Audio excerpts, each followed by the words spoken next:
বোরো মৌসুমের শুরুতে জ্বালানি তেলের দাম বাড়ায় দেশের অন্যতম বড় চালের মোকামে প্রভাব পড়তে শুরু করেছে।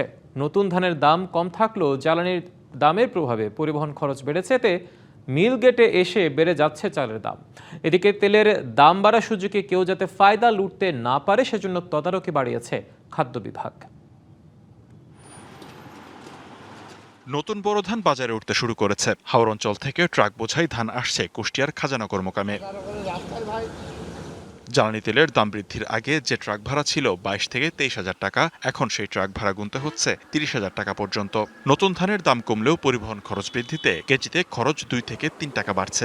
ভাড়া ছিল আগে 23,000 24,000, এখন 30,000 31,000 টাকা ভাড়া। গাড়ি ভাড়া বেশি, এই জন্য আমাদের চাউলের দাম বাড়বে। ছোট মিলাররা বলছেন জ্বালানি তেলের দাম বাড়ায় পরিবহন খরচের পাশাপাশি বেড়েছে বস্তার দামও। নতুন করে বিদ্যুতের দাম বাড়লে চালের দর আরও বাড়বে।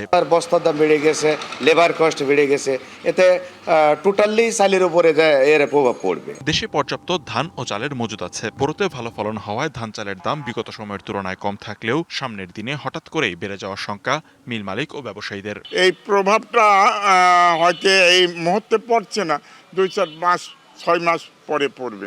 আলুর দাম তখন বাড়ি যাবে।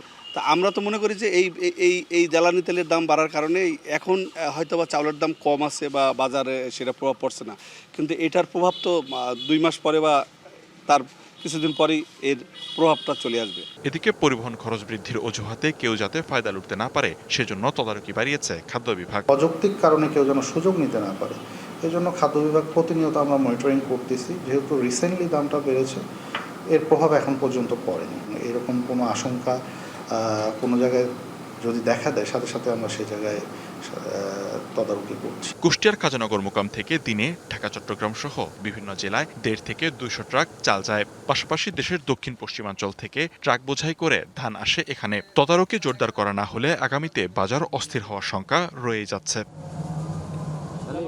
DBC news desk.